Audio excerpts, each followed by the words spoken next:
what use is a fainting goat?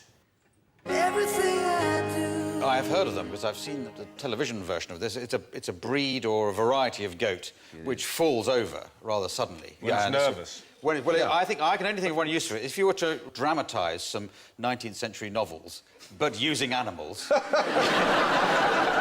the heroine had to swoon, like that, you would cast the goat to do that. That would be an immediate and a practical use for a fainting goat. But they're just like a race of goat. I don't know what, like an Anglo-Nubian. Only these are fainting goats. They're in America, and that's the limit of my knowledge. Well, if they faint when they're nervous, then they would presumably alert you to danger on the perimeter of your farm. Perhaps Nazis were rearing up over the hillock. Or wolves attacking, or something like that, or dogs, or wolves. next door neighbour. They're extraordinary. They're called the Tennessee or myotonic goat. You keep them with a flock of sheep, and when the wolf comes, the poor goat, whenever it gets a fright, goes stiff as a board and just goes over like that. So the sheep all escape, and the goat gets eaten because the goat is less valuable than the sheep. So it's not that it warns the sheep. It sort of warns the sheep, but it's not much of a long life for the goat. So it takes one for the team. It takes one for the team. Takes the bullet. So they actually do faint with fear. Do they do that as they go down? Yeah. It's called myotonia congenita, and it occurs in several species, including humans. It only lasts about 10 seconds. It goes as stiff as a board, then it returns to normal. Apparently, it's painless, according to humans who suffer from it, at least. Apparently, the older and more experienced fainting goats lean against things to stop themselves falling over. Somebody hold me up. It must be quite hard to become an older fainting goat, though, because the wolves are generally biting your throat out. That is the problem. Yes. But fainting goats protect your flock by swooning and being eaten by wolves, while the sheep make good their... Can you give me a line from the world's first panto? He's behind you. You bad man. I know, it's your buzzer, isn't it? She did so well on Easter Monday, and you've just sabotaged it. Spot. I don't know. It was great. Anyway, no. First pantomime. What were pantomimes originally? Oh, silent. They were silent. A miming. Yeah, unlike mimes, oddly enough. The pantomime was a character in a Roman play who represented all kinds of mythological things, and he never spoke. Wow. Terrifying. Yeah. You'd be hard-pressed to shift tickets for that, though, wouldn't you? My God. Look at that. That's an ood in Lady Gaga. Wasn't it Zoidberg from Futurama? Nothing screams festive like a shin-kicking contest between two people for whom life has gone very wrong. Well, the first pantomimes were silent and only had one person in the car. What has huge teeth and only one facial expression? Janet Street Porter. Janet Street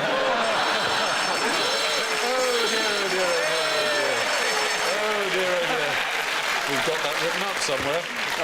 I knew I took a fall, but it was worth it. No, it's an animal. Oh. Huge teeth and one facial expression. A shark that's just had quite a bad stroke. On both sides of the brain.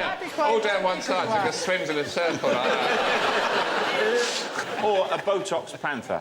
Do it. That would qualify. What about beaver? Beavers have big teeth and they don't vary their face much. This has the biggest teeth of any mammal, actually. It's recently been discovered to be a bear. It was thought for many years to be a member of the raccoon family, but it's not. It's a member of the bear family. Oh. It's a giant panda. And the giant panda's teeth are so enormous, and it constricts its face, which is as stiff as a board. Now, you can see one there, giant panda. It was only in 1996 it was discovered to be a bear. It was a cat in a bear suit. And this is where science goes very odd, because it was designated a carnivore, although everybody knows that it doesn't eat meat. What is it? So most living pandas are actually vegetarian by choice. Yes, they should be eating meat. They eat bamboo, as we know, bamboo shoots. And they have to do that for 12 hours a day because it's so lacking in any nutritive quality. They said, therefore, they're the only bears that don't hibernate because they can't afford it, sort of calorifically. Why are they so cute? They are cute, aren't they? They're absolutely adorable. But, you know, aesthetically, what's going on there that makes it so... Look at the eyes, they're just piss holes in the snow. They certainly... Have they ever been sort of successfully bred with other bears? Why are they so unlibidinous? Well, I don't know. Do you want to know about their penises? Are they those barbed ones that lock in and don't come out again? No, they point backwards. They point back into Which may themselves? be- So ejaculating up into themselves? Oh, sorry, love. Hence the old joke about eats, shoots and leaves, I suppose. But it's, I don't know whether that is the reason. Ingrowing genitals, that won't help breeding. It won't help with breeding. That's obviously it, surely. That must be it.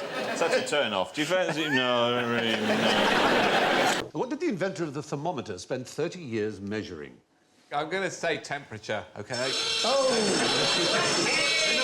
You've got points to burn. Sometimes it's right, you know, sometimes it is true. It is. Exactly. I know a joke about thermometers, about nurses and thermometers.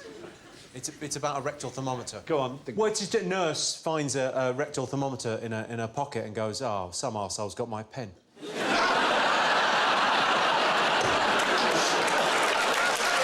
old joke. Very fine. One very old nurse's joke that we used to was that a nurse comes running in and says to the matron, "Oh dear, I think I've got something the wrong way round. You asked me to prick someone's boil." Very good. I do know quite an interesting fact about thermometers. The difference between an oral and rectal thermometer. I hope you do know the difference. Yeah. Taste. His name was Sanctorius, at least that was his Latinized name. He was from Padua, and there you can see him. Right. He's weighing himself. That's a special weighing balance he had himself? created. Every single day he'd weigh himself and the food he ate, and indeed the feces and urine that he expelled, he excreted. Was it some sort of weird Weight Watchers thing? Well, what he discovered is that his urine and feces weighed only a fraction of what he'd eaten and drunk, but despite that, he stayed the same weight, which is amazing, he thought. He thought, why is it I put in, say, 100 pounds of food, but I poo out only 30 pounds of feces? 30 years, did it not work out that there's a fuel thing? It is easy to look back at past generations and say, how can you not have known?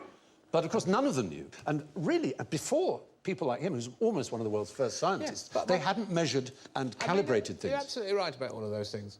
Well, as right as we know. However, 30 years? I mean, really, after 3 years with the same... Oh, no, he had a theory, but his theory was wrong, that's all. His theory was that the rest came out of your skin, so it was very dangerous to cover most of your skin because you wouldn't let the poison out. He knew that faeces was poisonous, at least toxic and bad for you. The smell is a big warning, obviously. Sorry, your feces smell. Parma violets. Yeah. Jimmy's making noise. He emits a totally different... So it's very unusual. It's 1 in a million people who have noisy shit.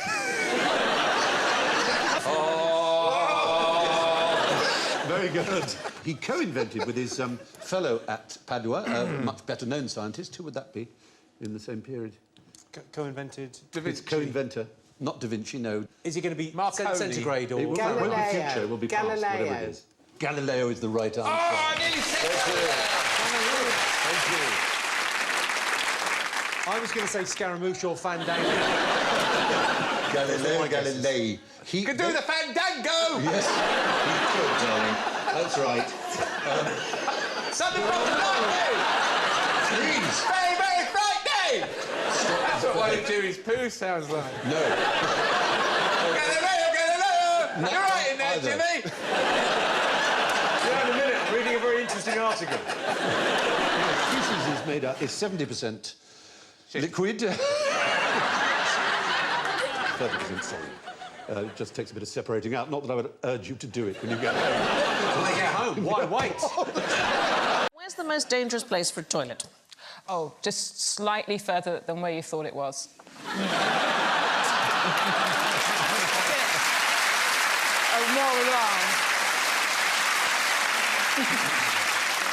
So we're talking about one particular day. Oh, a day. It's not a dangerous place. In 1900, there were very few ladies' toilets, and a lot of men thought it was a very bad idea for women to have a toilet at all. Men's toilets were ubiquitous, but ladies' toilets not so. They did exist, but far fewer. Now, this is a wonderful story. George Bernard Shaw, who was an incredible human being as well as an amazing playwright, he was working in local government in North London at the time, and he advocated for women's rights and pushed for a ladies' loo to be built in Camden in North London beside the men's, and there was lots of people who said it would lower property values and it would cause traffic problems, so they built a wooden...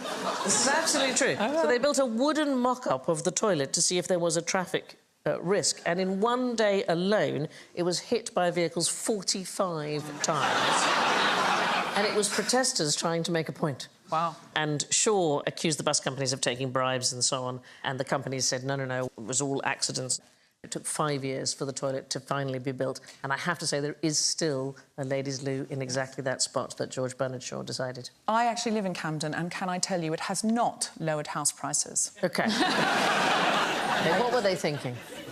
It was a key component of the suffragette movement, was to get loos. Well, that's also why they didn't want them, is because it did restrict women so much socially.